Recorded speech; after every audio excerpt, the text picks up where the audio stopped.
तो कल हम ना लास्ट में कार्बनिक अभिक्रियाओं की क्रियाविधि कर रहे थे, ठीक है। तो वहां पर हमें बंध विदलन देखा, ठीक है। बंध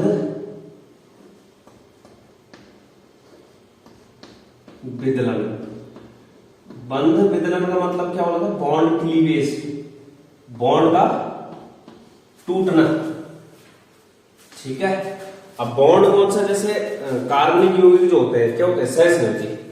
तो हम यहाँ पर कार्बनिक अभिक्रियाओं की क्रियाविधि की बात करते हैं, इसको मतलब कौन सा बंध टूटेगा? सहसंयोजी आबंध का टूटना। तो बंध विदलन क्या होता है? किसी सह संयोजी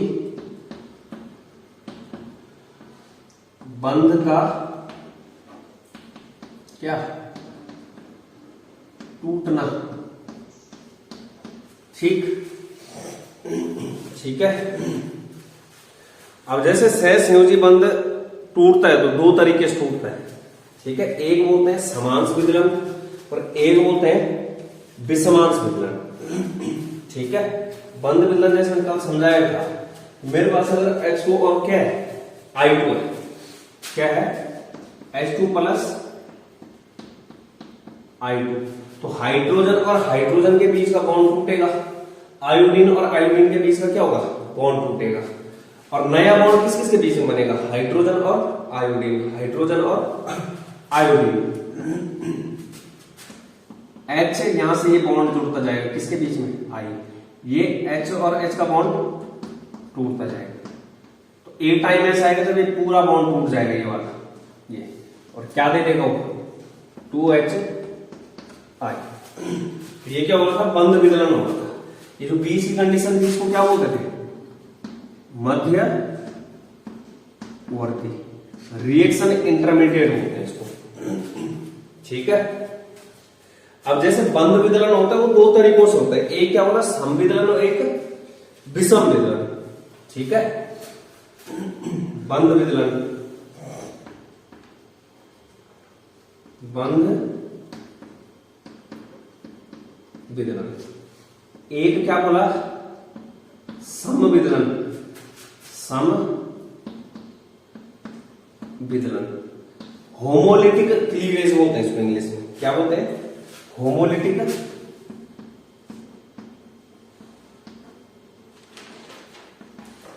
लिटिक क्लीवेज। और दूसरा क्या बोला? विषम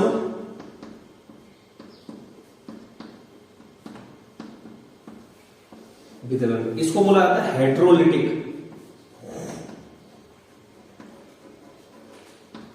लिटिक क्लीवेज, ठीक है।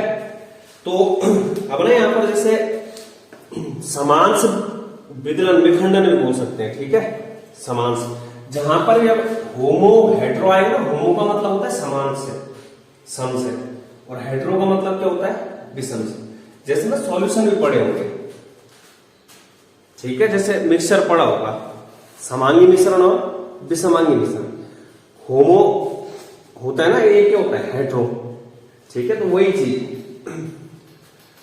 तो यहां पर देखते हैं समविदलन क्या होता है, विषम विदलन क्या होता है। समविदलन में क्या होगा? जो बंधित इलेक्ट्रॉन होंगे वो समान रूप में टूटेंगे, ठीक है। जो ना वहां पर बॉन्ड के पास जो इलेक्ट्रॉन होंगे, बॉन्ड मतलब बीचों बीच से टूटेगा, बराबर हिस्सों में टूटेगा। जबकि विषम में क्या होगा? बॉन्ड बराबर उसमें नहीं टूटेगा। जो अधिक वैद्युत ऋणात्मक तत्व होगा उसकी ओर क्या हो जाएगा? वो ज्यादा चला जाएगा, क्योंकि वो सामने वाले के इलेक्ट्रॉन को क्या कर लेगा?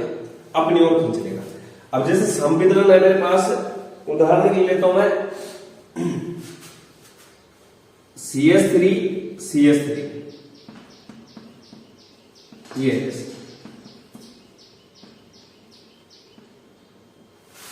हमने बंध विदलन क्या बोला कि सहसंयोजी आबंध का टूटना, सहसंयोजी आबंध ये, ठीक है। तो अब यहां पर देखो होगा क्या? ये अगर बॉन्ड यहां बीचों बीच से टूटता है यहां से, तो ये क्या हो गया? समान रूप में टूटे, मतलब समविदलन। एक्चुअल में हुआ क्या कि जो इलेक्ट्रॉन है, जो बंधित इलेक्ट्रॉन है, वो समान रूप में गए, एक इलेक्ट्रॉन इसके पास है, एक इलेक्ट्रॉन इसके पास है। ठीक है, अगर मैं प्रॉपर पूरा बनाऊं इसका तो ये है सी सी। उसके बाद यहां पर क्या जुड़े, हाइड्रोजन जुड़े। क्या जुड़े हैं, हाइड्रोजन। ये एक इलेक्ट्रॉन, एक इलेक्ट्रॉन, 3 इलेक्ट्रॉन लेके आया, ये 3 इलेक्ट्रॉन लेके आया, 3 हाइड्रोजन भी क्या आया, 3 आए, हाइड्रोजन भी क्या है, 3 आए, 3 आए। तो यहां पर क्या हुआ, संविदलन हुआ है। ठीक है, मतलब बॉन्ड कहां से टूटेगा, यहां से टूटेगा। ये एक्चुअल में बॉन्ड था, मतलब हुआ क्या है कि यहां पर ना ये वाला जो इलेक्ट्रॉन है, यहां देखो इसके पास 1 2 3 4 5 6 7 है CH3 पास। 8वां इलेक्ट्रॉन किसका लिया इसने, सामने वाले कार्बन का, तब जाके क्या हो गया 8। ऐसे ही 1 2 3 4 5 6 7 और 8। यहां पर मतलब 2 इलेक्ट्रॉन की क्या हो रखी है, बराबर साझेदारी हो रखी है। अब यहां पर क्या हो जाएगी, ये अगर ये बॉन्ड बीचों बीच से टूट जाए यहां से, तो मतलब जो इलेक्ट्रॉन इस कार्बन का साझा कर रखा था वो इलेक्ट्रॉन अब साझा नहीं होगा। ये इसने क्या कर लिया, अपनी ओर ले लिया, और इसने अपना इलेक्ट्रॉन क्या कर लिया, अपनी ओर लिया। ठीक है, इसको बोला जाता है फिश एरो हुक। ठीक है, इसको क्या बोला जाता है, फिश एरो हुक बोला जाता है इसको। जैसे ना मछली का कांटा पकड़ने का हुक देखा, उसी तरीके का होता है। ठीक है, अब मैंने एक ही उसमें दिखा रहा हूं, मतलब ये वाला इलेक्ट्रॉन, जो ये वाला इलेक्ट्रॉन था इसने वापस ले लिया, ये वाला इलेक्ट्रॉन इसने वापस ले लिया। तो अब यहां पर देखो, जब CH3 ये हुआ, बॉन्ड टूट गया, इसके ऊपर क्या आ गया, बिंदी आ जाएगी, उसका इलेक्ट्रॉन आ जाएगा। ये देखो ना कि इतना टूट गया, मतलब बीचों बीच से। तो इलेक्ट्रॉन कितने आएंगे इसके पास, 1 2 3 4 5 6 7। ऐसे ही दूसरा वाला यहां से इसको हटा दो, 1 2 3 4 5 6 7। बात भी सही है, एक इलेक्ट्रॉन ये है और 6 यहां पर बीच में है, जो कार्बन और हाइड्रोजन के बीच में। तो ये कितने हो जाएंगे, 2। इसको क्या बोला जाएगा, होमोलिटिक फिजन, होमोलिटिक क्लीवेज, समविदलन हो रहा है। न किसी पे प्लस चार्ज आया, न किसी पे क्या है, माइनस चार्ज। प्लस माइनस कब आता, जब सामने वाले के इलेक्ट्रॉन खींचता कोई। अगर सामने वाले से इलेक्ट्रॉन लेगा तो जो इलेक्ट्रॉन ले रहा है उसपे माइनस, जो इलेक्ट्रॉन दे रहा है उसपे प्लस। यहां पे ऐसा नहीं है, जो जिसके इलेक्ट्रॉन थे, ये वाला इलेक्ट्रॉन किसका एक्चुअल में, इसी कार्बन का। यही है, एक इलेक्ट्रॉन लाया, 2 इलेक्ट्रॉन लाया, 3 और 4, चौथा इलेक्ट्रॉन है। ऐसे इस कार्बन के भी एक इलेक्ट्रॉन ये वाला इसी का है। तो यहां पर क्या हो गया, अपने अपने इलेक्ट्रॉन उन्होंने वापस ले लिए। तो इसको क्या बोला जाता है, संविदलन बोला जाता है। ठीक है, मतलब जो बंधित इलेक्ट्रॉन है ना, वो बंधी परमाणु में क्या हो जाते हैं, समान रूप से बंध जाते हैं। ये जो बंधी इलेक्ट्रॉन है, कितने इलेक्ट्रॉन है बंधित, 2। ये दोनों इलेक्ट्रॉन क्या हो जाएंगे, समान रूप में टूटेंगे। तो एक इलेक्ट्रॉन इसके पास आएगा, एक इलेक्ट्रॉन इसके पास चला जाएगा। तो इसको क्या बोला जाएगा, संविदलन। ठीक है, क्या बोला जाएगा, संविदलन। तो इसको बोला जाता है, जैसे ये बिंदी बोल रहा हूं मैं, जिसके ऊपर क्या रहती है, बिंदी रहती है, इसको बोला जाता है, क्या बोला जाता है, मुक्त मूलक। इसको क्या बोला जाता है, मुक्त मूलक। अब जैसे ये मुक्त मूलक कौन सा बना, मेथिल मुक्त मूलक। ठीक है, इसको क्या बोला जाएगा, ये क्या हो गया यहां पर, मुक्त मूलक। बोले तो समविदलन से किस चीज का निर्माण होगा, मुक्त मूलक का निर्माण, मुक्त मूलक। ठीक है, मुक्त मूलक, मुक्त मूलक।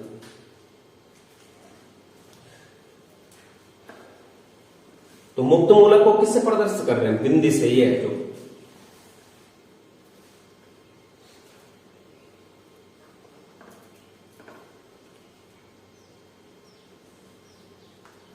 मुक्त मूलक। इसके बाद देखते हैं विषम विदलन। क्या देखते हैं, विषम विदलन। अब यहां पर मतलब विषम विदलन में क्या होगा कि इस तरीके से नहीं होगा, समान रूप से जो है यहां पर क्या है, बंध टूटेगा नहीं। यहां पर क्या होगा, एक ओर जो है बंध क्या रहेगा, ज्यादा रहेगा, एक ओर क्या रहेगा, कम। बंध ज्यादा रहने का मतलब क्या है कि इलेक्ट्रॉन ज्यादा रहेगा, बंध किससे मिलकर के बन रहा है? इलेक्ट्रॉन को मिलाकर। तो जैसे मैं इसी उदाहरण को ले रहा हूं, CH3 विषम विदलन में भी, ठीक है, ये है जैसे CH3 और CH3, ठीक। अब यहां पर क्या हुआ था? समविदलन हुआ था, लेकिन यहां पर क्या? विषम विदलन। मतलब हम ये मान के चल रहे हैं कि यहां पर क्या हो गया कि जो ये वाला इलेक्ट्रॉन है साझेदारी का, ठीक है, ये वाला जो इलेक्ट्रॉन है साझेदारी को किसने ले लिया? इस कार्बन। किसने ले लिया? इस कार्बन ने ले लिया, ठीक है।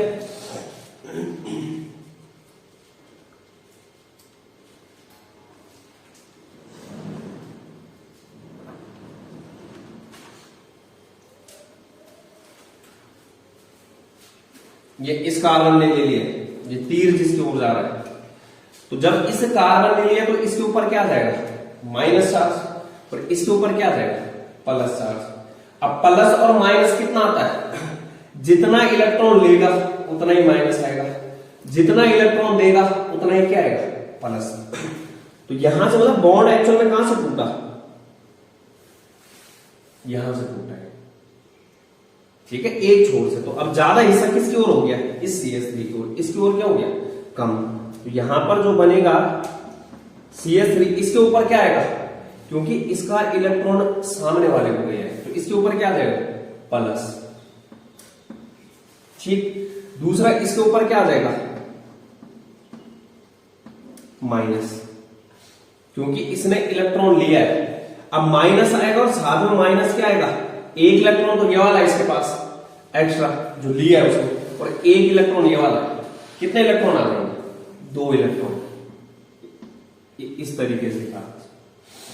यहां पे देखो CH3 के ऊपर कोई इलेक्ट्रॉन नहीं है, बल्कि जो उसका अपना इलेक्ट्रॉन था वो किसको चला गया है? सामने वाले को। इसमें क्या आ गया? प्लस चार्ज, कोई बिंदी नहीं आई। लेकिन यहां पर जो है इसने क्या किया? एक इलेक्ट्रॉन तो ये था और एक इलेक्ट्रॉन ये वाला, ये दोनों ले लिए। लेकिन इलेक्ट्रॉन उसने कितना लिया? सिर्फ एक लिया। सामने वाले से कितना इलेक्ट्रॉन लिया? एक ही लिया। ये वाला कौन सा इलेक्ट्रॉन है? वो उसका अपना इलेक्ट्रॉन है, ठीक है, क्योंकि 3 इलेक्ट्रॉन की तो यहाँ हाइड्रोजन के साथ साझेदारी बनी, और चौथा इलेक्ट्रॉन ये है। ये वाला इलेक्ट्रॉन क्या है? उसका अपना। उसने सामने वाले से इलेक्ट्रॉन कितना लिया? सिर्फ एक लिया, इसीलिए माइनस चार्ज कितना है? एक ही। तो यहां पर इसको बोला जाता है कार्बोकैटायन और इसको बोला जाता है कार्बोएनायन। मतलब जब विषम विदलन होगा तो किस चीज का निर्माण होगा? कार्ब धनायन और कार्ब ऋणायन का। ये क्या बन गया? कार्बो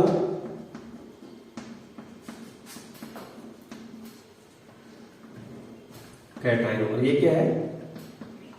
कार्बो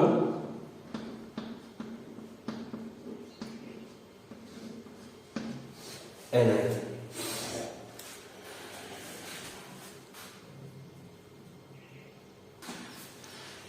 तो ये कार्बोकैटायन। तो समविदलन में क्या बोला? मुक्त मूलक का निर्माण। और विषम विदलन में क्या बोला? आयंस का निर्माण होता है। अब खुद बताओ कि यहां पर मतलब ऐसा क्यों हुआ कि इस कार्बन ने सामने वाले के इलेक्ट्रॉन को खींचा? इलेक्ट्रॉन कौन खींचता है? जो क्या होता है? अधिक वैद्युत ऋणात्मक। वैद्युत ऋणात्मकता पड़ी होगी ना, तो वैद्युत ऋणात्मकता क्या होती है कि जो सहसंयोजी आबंध होता है, एकल सहसंयोजी आबंध, उसके इलेक्ट्रॉन को अपनी ओर किसी एक परमाणु द्वारा दूसरे सामने वाले के इलेक्ट्रॉन को अपनी ओर जो खींचने की प्रवृत्ति होती है, तो अपनी ओर इलेक्ट्रॉन को खींचने वाला इसका मतलब वो क्या होता है? अधिक वैद्युत ऋणात्मक होता है, ठीक है। तो यहां पर क्या होता है कि जो सहसंयोजी आबंध के इलेक्ट्रॉन है वो समान रूप में न टूट करके क्या होता है? अधिक वैद्युत ऋणात्मक तत्वों की ओर चले जाते हैं। मतलब हम ये मान के चल रहे हैं कि कार्बन यहां पर क्या है? इस कार्बन की तुलना में अधिक वैद्युत ऋणात्मक है। इस कारण से इसने क्या कर दिया? सामने वाले के इलेक्ट्रॉन को अपनी ओर खींच लिया और कौन सा चार्ज ले लिया? माइनस। जिससे लिया उसके ऊपर क्या रहेगा? प्लस। जैसे उदाहरण के लिए दूसरा देखो,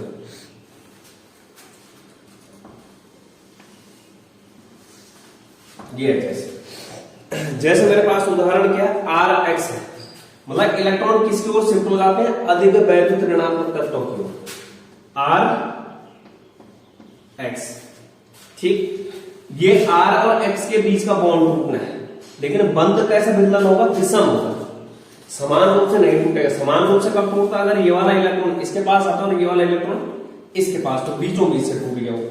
लेकिन यहां पर क्या होगा? जो अधिक वैद्युत ऋणात्मक तत्व होगा उसकी ओर क्या चला जाएगा? इलेक्ट्रॉन चला जाएगा। अब जैसे मैं मान के चल रहा हूं कि x यहां पर क्या है? अधिक वैद्युत ऋणात्मक, तो x अगर अधिक वैद्युत ऋणात्मक है तो यहां पर क्या कर लेगा? इलेक्ट्रॉन अपनी ओर खींच लेगा। इलेक्ट्रॉन जैसे ही अपनी ओर खींचेगा तो r के ऊपर क्या आ जाएगा? प्लस, क्योंकि उससे इलेक्ट्रॉन गया है, और प्लस x के ऊपर क्या आ जाएगा? माइनस। माइनस के साथ में दो इलेक्ट्रॉन भी आ जाएंगे। ठीक है, तो इसको क्या बोलते हैं? विषम विदलन बोल रहे हैं। मतलब बॉन्ड कहां से टूटा? यहां से टूटा है, यहां से टूटा, तभी जाके तो इसके पास क्या है? माइनस चार्ज और दो इलेक्ट्रॉन। अगर मैं ये मान के चल रहा हूं कि आर अधिक वैद्युत ऋणात्मक है, क्या है? आर अधिक वैद्युत ऋणात्मक, तो आर क्या करेगा? फिर अपनी ओर खींच लेगा इसके इलेक्ट्रॉन, और जैसे इलेक्ट्रॉन खींचेगा आर के ऊपर क्या आ जाएगा? माइनस, और एक्स के ऊपर क्या आ जाएगा? प्लस। तो मतलब यहां पर क्या होता है कि आयंस का निर्माण होता है। ठीक है, यहां पर किस चीज का निर्माण होगा? आयंस का, धनायन और ऋणायन। ठीक है, अगर कार्बन के ऊपर होगा तो कार्बोकैटायन और कार्बो एनायन का निर्माण होता है। तो ये अंतर होता है। मतलब यहां पर एक्चुअल में जो है, जो इलेक्ट्रॉन बंधित जो इलेक्ट्रॉन है, जुड़े हुए जो बॉन्ड के जो इलेक्ट्रॉन है, वो किसकी ओर शिफ्ट होंगे? अधिक वैद्युत ऋणात्मक तत्वों की ओर। ठीक है, इसीलिए जो वैद्युत ऋणात्मकता आनी चाहिए, जैसे फ्लोरीन सबसे अधिक वैद्युत ऋणात्मक होता है। ठीक है, वैद्युत ऋणात्मकता का मतलब ही यही होता है कि सहसंयोजी आवरण के, एकल सहसंयोजी आवरण के इलेक्ट्रॉन को किसी एक परमाणु द्वारा अपनी ओर खींचने की जो प्रवृत्ति होती है। ठीक है, जो माइनस चार्ज होता अपने ऊपर रख सकता है। तो इस तरीके से ये संविदलन और विषम विदलन। ध्यान क्या रखना है कि संविदलन से किस चीज का निर्माण हुआ? मुक्त मूलक का। मुक्त मूलक को किस चीज से प्रदर्शित करते हैं? बिंदु से, बिंदु से प्रदर्शित। ये था ना 2CS3, ये था। तो ये इसका मतलब क्या है? ये फ्री रेडिकल बोलते हैं इसको। क्या बोलते हैं? Free radical. यहां पर क्या हो रहा है? विषम विदलन से किस चीज का निर्माण हो रहा है? आयंस। अगर कार्बन के ऊपर जो है माइनस प्लस है तो कार्बो एनायन और कार्बो कैटायन। तो इस तरीके से यहां पर क्या है? संविदलन और विषम विदलन। परिभाषा अगर कोई पूछता है संविदलन क्या होता है, तो बोलना है सहसंयोजी आवरण का इस तरीके से टूटना है कि वहां पर जो बंधित इलेक्ट्रॉन होते हैं वो क्या होते हैं? जो बंध के बंधित इलेक्ट्रॉन होते हैं वो समान रूप में टूटते हैं। जबकि यहां पर क्या होता है? सहसंयोजी आवरण के बंधित इलेक्ट्रॉन समान रूप से न टूट करके किसकी ओर जाते हैं? अधिक वैद्युत ऋणात्मक तत्वों की ओर। ठीक है, तो इसलिए जो है यहाँ पर किस चीज का निर्माण होता है? आयंस का। यहाँ पर किस चीज का निर्माण होता है? मुक्त मूलक। तो इसके बाद जो हमने मुक्त मूलक पढ़ना है, फ्री रेडिकल। क्या पढ़ना है? मुक्त मूलक। ये कर दिया नोट डाउन। विदलन का मतलब ही टूटना होता है। इसके बाद क्या बोला? मुक्त मूलक देखना। क्या देखना है? मुक्त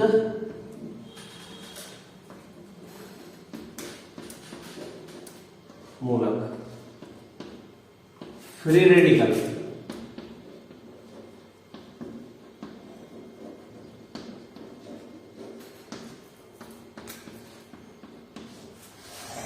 मुक्त मूलक या फिर क्या बोला? Free radical. तो मुक्त मूलक क्या बोला? जैसे हमारे पास जो है ये है,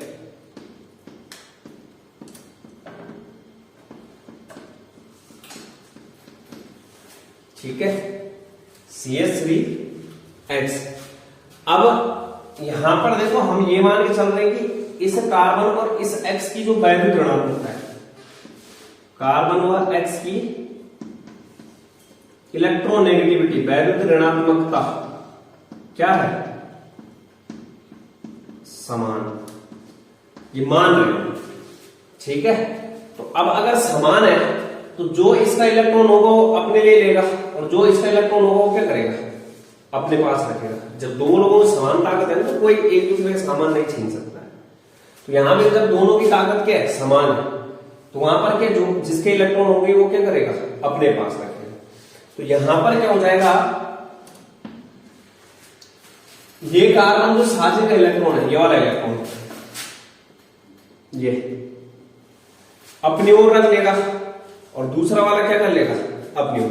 मतलब बॉन्ड कहां से टूटेगा,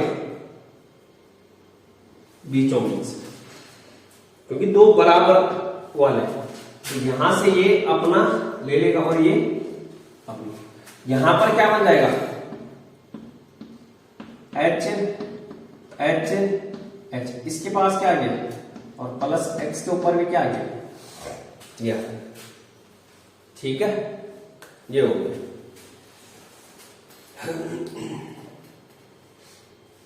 तो ये मुक्त मूलक बन चुके हैं, क्या बन गए, मुक्त मूलक।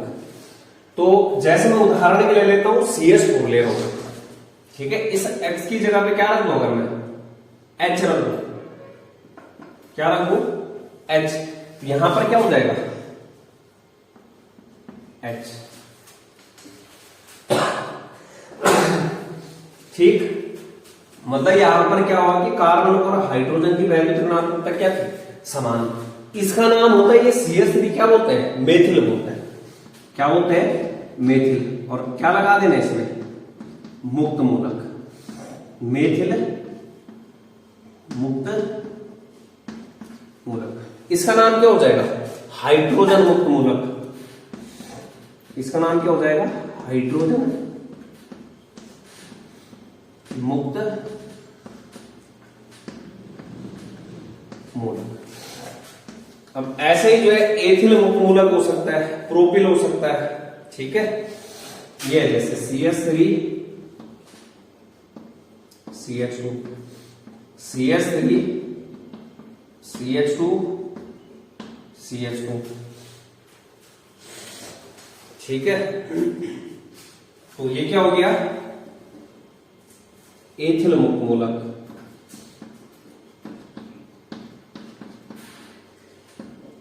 एथिल मुक्त मूलक, ये क्या हो गया, प्रोपिल मुक्त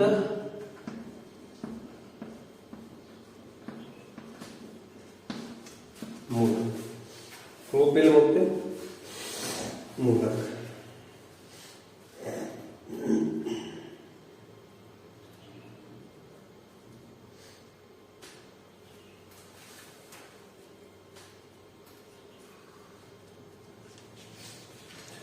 तो मुक्त मूलक का निर्माण किस कारण से होता है, संविदलन। किस कारण से होता है, संविदलन के कारण।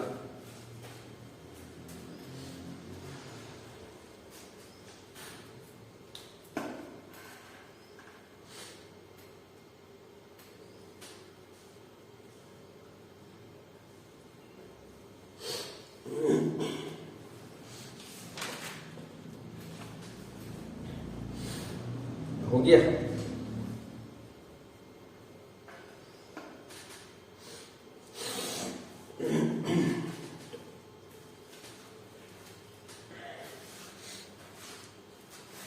ठीक है, तो मुक्त मूलक का निर्माण किस कारण से हुआ, संविदलन के कारण, समान रूप में टूटा है।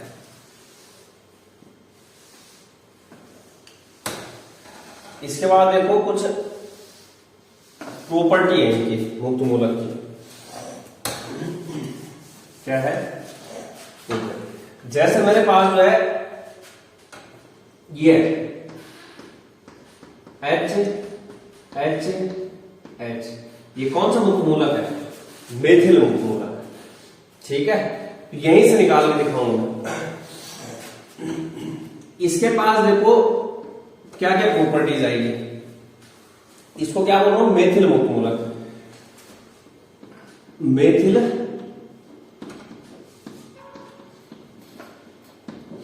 मुक्त। पहली बात, इसके पास इलेक्ट्रॉन देखो कितने हैं, 1 2 3 4 5 6 और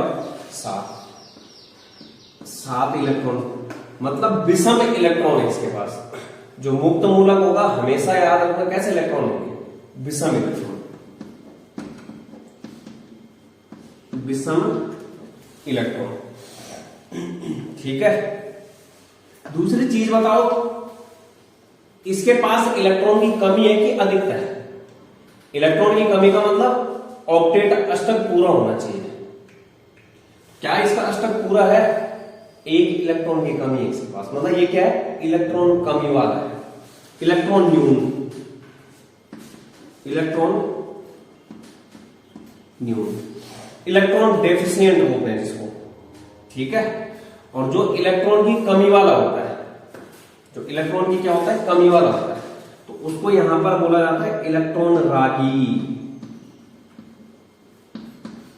या इलेक्ट्रोफाइल इंग्लिश में। इलेक्ट्रॉन रागी बोल लो, इलेक्ट्रॉन स्नेही बोलो। राग का मतलब क्या होता है? स्नेह करना। या फिर क्या बोला? इलेक्ट्रोफाइल बोल लो। इंग्लिश में क्या बोलते हैं? इलेक्ट्रोफाइल। इलेक्ट्रोफाइल का मतलब होता है कि इलेक्ट्रॉन की ओर जाने वाला। बात भी सही है, इसके पास कितने इलेक्ट्रॉन, अगर एक इलेक्ट्रॉन और आ जाए तो ये किसकी ओर जाएगा? जहां इसको क्या दिखेगा? इलेक्ट्रॉन दिखेगा, तो इलेक्ट्रोफाइल है ये, ठीक है। मुख्य मूलक किस चीज की तरह होंगे? इलेक्ट्रोफाइल की तरह।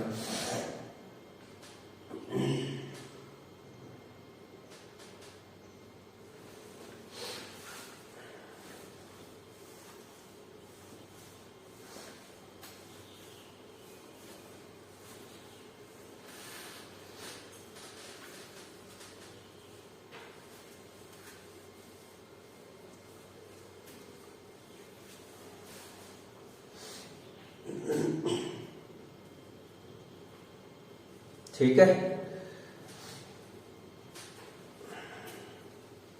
तो बायतम संयोजी कक्षा में कितने इलेक्ट्रॉन निकले? 7 विषम इलेक्ट्रॉन निकले, ठीक है। दूसरी चीज क्या है कि ये विद्युत उदासीन होते हैं। विद्युत उदासीन का मतलब समझ लो, क्या इनके पास प्लस चार्ज है, माइनस चार्ज है? नहीं है, तो इसका मतलब ये क्या है? उदासीन है। दूसरा क्या है? विद्युत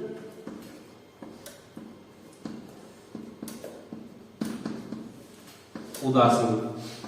तीसरी चीज हमेशा याद रखना अब यहां पर कि जिसके पास भी ऐसा इलेक्ट्रॉन होगा, इस इलेक्ट्रॉन को अयुग्मित इलेक्ट्रॉन बोलते हैं, ठीक है। और अयुग्मित इलेक्ट्रॉन जहां पर होगा वहां पर वो चुंबकीय गुण रखता है। 2 प्रकार से होता है चुंबकीय गुण, एक अनुचुंबकीय होता है, एक क्या होता है? प्रतिचुंबकीय, ठीक है। अगर अयुग्मित इलेक्ट्रॉन मतलब फ्री रेडिकल है, मुक्त मूलक, तो इसका मतलब यहां पर क्या होगा? ये चुंबकीय गुण रखेगा कौन सा? अनुचुंबकीय प्रकृति का, अनुचुंबकीय होगा, अनुचुंबकीय, अनुचुंबकीय व्यवहार प्रदर्शित करते हैं, अनुचुंबकीय गुण, ठीक है।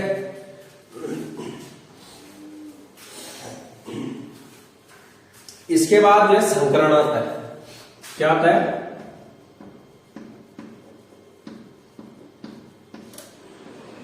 संकरण। तो संकरण अगर जो है संतृप्त मुक्त मूलक है, 2 चीज है यहां पे। अगर क्या है? संतृप्त मुक्त मूलक। संतृप्त मुक्त मूलक का मतलब क्या होता है? सिंगल बॉन्ड वाला, जैसे ये बना रखा है। असंतृप्त क्या होता है? डबल ट्रिपल बॉन्ड वाला। अगर संतृप्त मुक्त मूलक है जैसे ये है, ठीक है, या फिर जैसे CCl3 भी हो सकता है, तो संतृप्त मुक्त मूलक के केस में जो संकरण होगा वो sp3 होता है। क्या होता है? sp3। जैसे ये है CH3 और CH, ये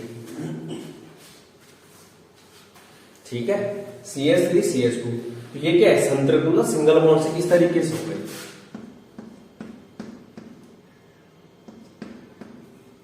H H H H और H।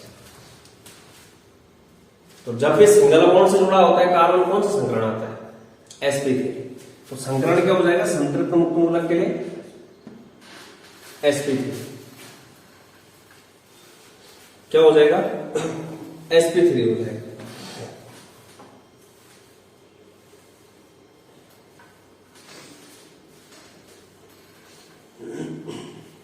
sp3। और sp3 संकरण के लिए जो आकृति होती है वो क्या होती है, चतुष्फल की है। क्या हो जाएगा, चतुष्फलकीय।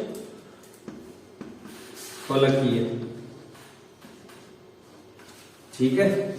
अगर असंतृप्त मुक्त मूलक है, मतलब डबल बॉन्ड वाला,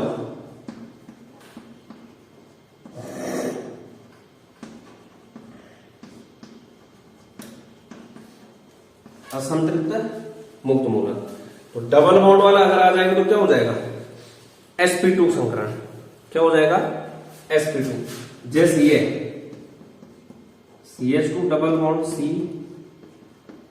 CH3, ये दिख रहा, असंतृप्त मुक्त मूलक आ गया। क्या गया, असंतृप्त डबल बॉन्ड वाला, तो इसका मतलब संकरण क्या हो जाएगा इसका, sp2। कौन सा संकरण होगा, sp2। और sp2 संकरण में आकृति क्या होगी, समतलीय होगी। कैसे होगी, समतलीय। तो जो मुक्त मूलक वाली क्रियाविधि है, ठीक है, आगे जो अभिक्रियाएं आएंगी, किन किन अभिक्रियाओं में लगता है, तो कुछ ना नेम रिएक्शन है, जैसे वोल्टेज अभिक्रिया हो गई, कौन सी, ये 12th में भी वोल्टेज अभिक्रिया, उसमें कौन सी क्रियाविधि होगी, मुक्त मूलक वाली। दूसरा जो है जैसे कोलवे अभिक्रिया, क्या होगी, कोलवे अभिक्रिया। ठीक है। तीसरा जैसे जो है सब्स्टिट्यूशन, प्रतिस्थापन अभिक्रिया, लेकिन किसमें, एल्केन की, एल्केन की प्रतिस्थापन अभिक्रियाओं, प्रतिमार्कोनिकॉफ नियम, प्रतिमार्कोनिकॉफ नियम, इनमें कौन सी क्रियाविधि लगेगी, मुक्त मूलक वाली। कौन सी लगेगी, मुक्त मूलक वाली।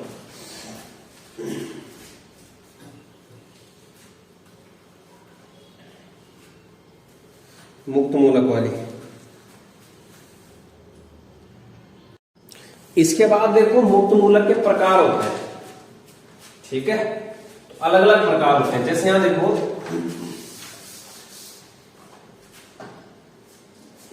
CH3 CH2, ठीक है, या फिर इसको अगर ऊपर लिख लो तो ये है, मतलब H ये एक ये हो गया। दूसरा CH3 H CH3 CH3 CH3 और CH3। अंतर पता चल रहा होगा। यहां पर मैंने एक H हटाया, क्या जोड़ दिया, CH3। अगले वाले में दोनों H हटाया, क्या जोड़ दिया, CH3। तो इसको मैं ऐसे लिख सकता हूं, CH3 CH2, कौन सा मुक्त मूलक है, एथिल मुक्त मूलक। इसको क्या लिख सकता हूं, CH3 का होल ट्वाइस और CH, इसको CH3 का होल थ्राइस और C। अब यहां नजर, यहां देखो मुक्त मूलक जो है जिस कार्बन के ऊपर फ्री रेडिकल है, ये अयुग्मित इलेक्ट्रॉन है, वह कार्बन अन्य कितने कार्बन से जुड़ा है, एक से। क्या बोला, जिस कार्बन पे मुक्त मूलक है वह अन्य कितने कार्बन से डायरेक्टली जुड़ा है, एक से। तो इसको बोला जाएगा प्राथमिक मुक्त मूलक। क्या बोला जाएगा,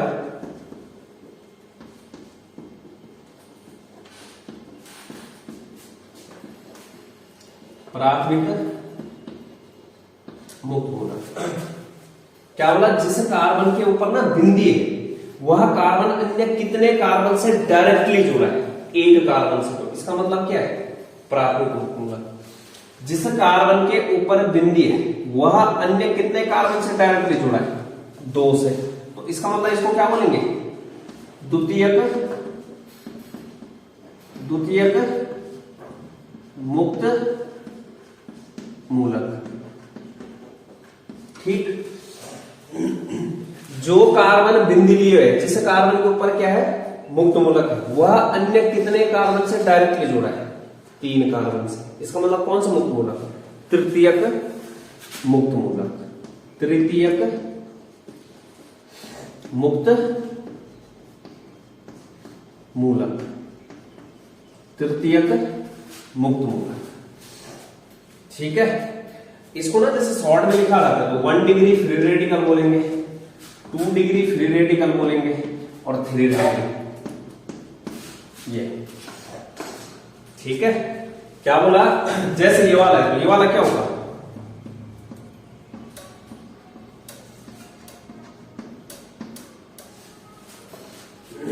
ये वाला कौन सा मुक्त मूलक होगा, 1 डिग्री होगा, 2 डिग्री होगा, 3 डिग्री होगा। अब ना जिस कार्बन के ऊपर क्या है, मुक्त मूलक, वह अन्य कितने कार्बन से डायरेक्टली जुड़ा है, एक ही से जुड़ा है।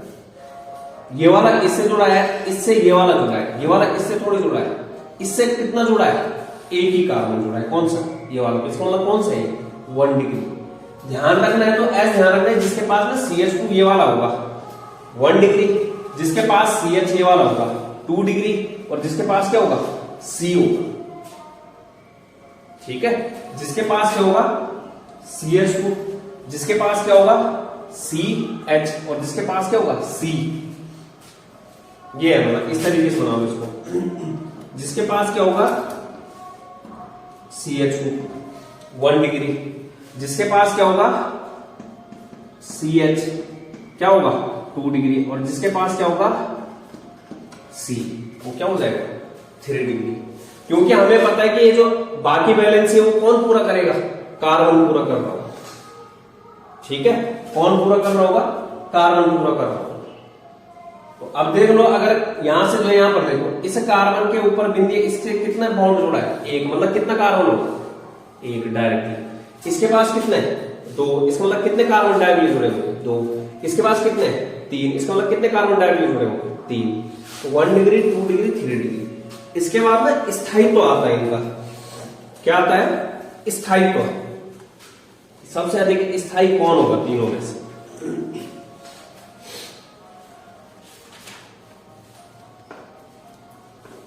सबसे अधिक स्थायी कौन होगा,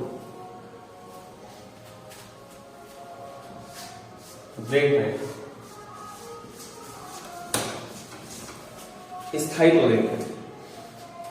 तो यहां पर देखो, जो ये मेथिल समूह होता है, एल्किल समूह जो होता है, वो इलेक्ट्रॉन दाता समूह होता है। स्थायित्व की बात कर रहे हैं। जो एल्किल समूह होता है,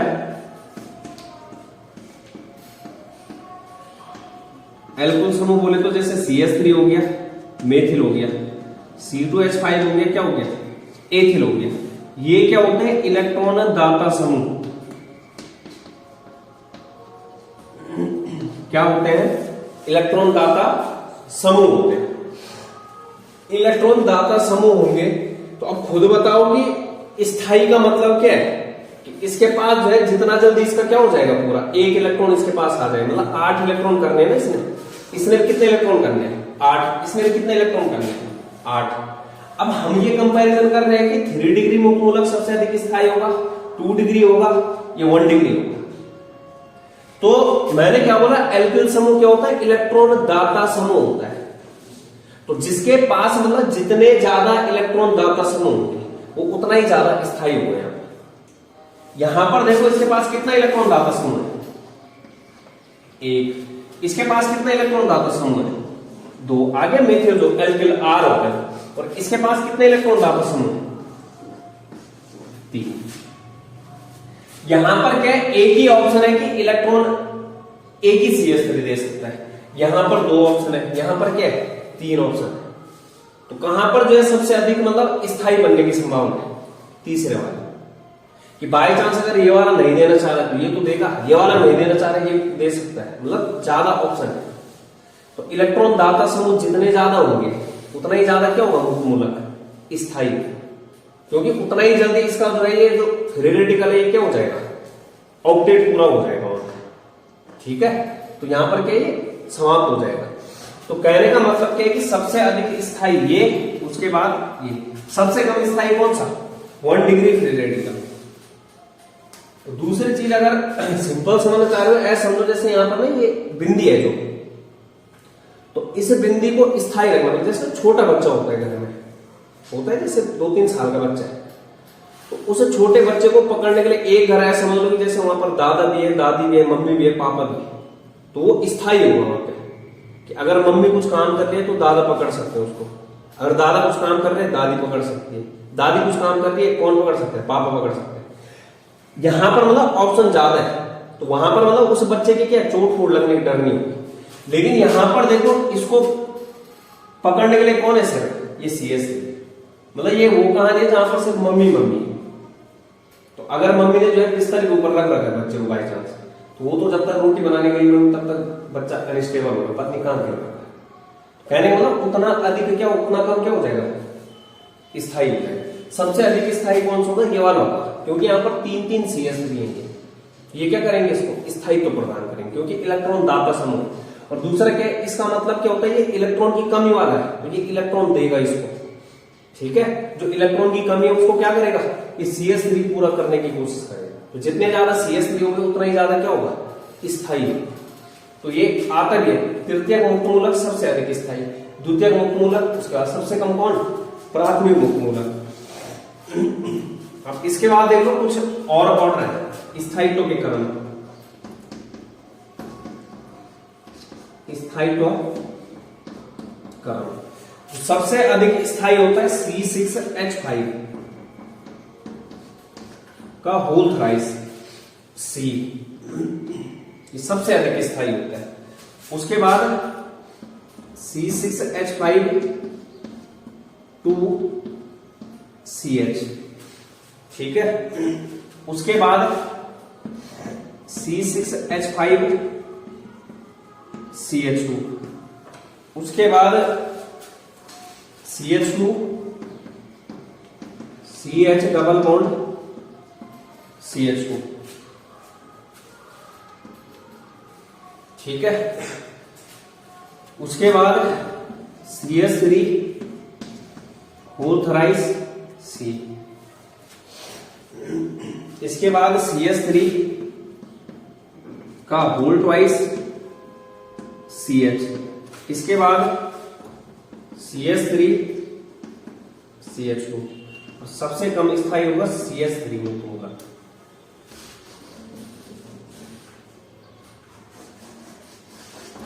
ये स्थायित्व की तरफ ये C6H5 ना फेनिल होता है, ये C6H5 एक्चुअल में ये होता है, ये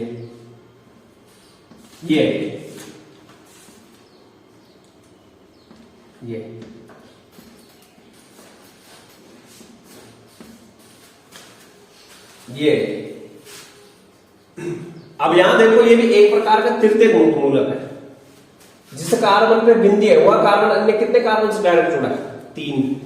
ये कट क्या है, यहाँ पे कार्बन है, ये वाला भी क्या है, कार्बन है, ये वाला भी क्या है, कार्बन। तो कौन सा मुक्त मूलक है, तृतीयक मुक्त मूलक। तो सबसे अधिक स्थायी है, इसके पास कितने हैं, ये द्वितीयक वाला, ये कितना है, प्राथमिक वाला। तो कहने का मतलब ये ना इस तरीके से लिख सकते हैं। ये अगले वाले में क्या आएगा, 2 बेंजीन रिंग आ जाएगी इसी तरीके से, और क्या आ जाएगा, CH। अगले वाले में एक ही, अगला वाला जैसे ये है तो ये हो गई CH,